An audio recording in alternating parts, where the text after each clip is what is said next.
Hi అండి. Morning చలి చాలా ఎక్కువగా ఉంది. నేను రొయ్యలు తీసుకుందామని రివర్ సైడ్ వెళ్ళాను. రివర్ పై మంచు చూడండి ఎలా పడుతుందో. రివర్ సైడ్ ఎప్పుడు ఫ్రెష్ చేపలు రొయ్యలు దొరుకుతాయి. అందుకే నేను ఎక్కువగా మార్నింగ్ టైం రివర్ సైడ్ వెళ్ళే తీసుకుంటాను. కేజీ రొయ్యలు 600 అంట. నేనైతే 700 గ్రాములు తీసుకున్నాను. మరి పెద్దవి కాదు, అలాగని చిన్నవి కూడా కాదు, మీడియం సైజ్ లో తీసుకున్నాను. హాట్ వాటర్ లో వేసి రొయ్యలను అయితే నీట్ గా క్లీన్ చేసుకున్నాను. రొయ్యల విషయం తెలిసిందే కదా. క్లీన్ చేశాక మనం తీసుకున్న వెయిట్ లో సగం వెయిటే వస్తాయి. క్లీన్ చేసిన రొయ్యల్లో ఉప్పు పసుపు వేసి బాగా కలిపి సైడ్కి పెట్టుకున్నాను. నేనైతే కొబ్బరి పాలు వేసి రొయ్యల కర్రీ చేయాలనుకున్నాను. అందుకే కొబ్బరి పాలు కూడా రెడీ చేసి ఫ్రెష్ అయిపోయి టిఫిన్ చేసి వంట స్టార్ట్ చేశాను. ఫస్ట్ ప్యాన్ లో ఆయిల్ వేసుకొని రొయ్యల్లో నుండి వాటర్ అంతా ఎగిరిపోయినంత వరకు రొయ్యల్ని ఫ్రై చేసుకొని సైడ్ కి తీసేయాలి. కొబ్బరి పాలు వేసి రొయ్యల కూర ఎంతమంది చేస్తారో కామెంట్ చేయండి. అదే ప్యాన్ లో ఇంకొంచెం ఆయిల్ యాడ్ చేసుకొని పచ్చిమిర్చి చీలికలు ఉల్లిపాయ ముక్కలు వేసి బాగా ఫ్రై చేసుకోవాలి. నెక్స్ట్ అల్లం వెల్లుల్లి పేస్ట్ వేసి పచ్చివాసన పోయాక టమాటా ముక్కలు కూడా వేసి మూత పెట్టి బాగా మగ్గించుకోవాలి.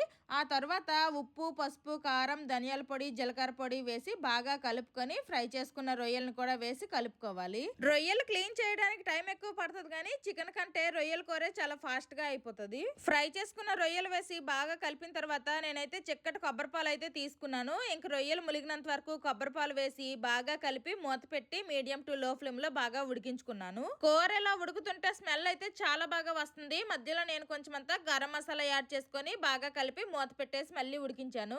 ఆయిల్ పైకి తేలి కూర ఇలా దగ్గర పడేంత వరకు ఉడికించుకున్నాను. ఫైనల్ గా కొత్తిమీర వేసేసుకున్నాను. అంతే, కొబ్బరి పాలతో రొయ్యల కూర అయితే రెడీ అయిపోయింది. మెయిన్ గా ఈ రొయ్యల కూర కావాలని మా పిల్లలు కోరారు. వాళ్ళ కోసమని వండాను. అలాగని వాళ్ళు ఒక్కరే తినరు కదా, నేను కూడా తిన్నాను. వేడి వేడి అన్నంలో రొయ్యల కూర కలుపుకొని తింటే టేస్ట్ అయితే సూపర్ గా ఉంది.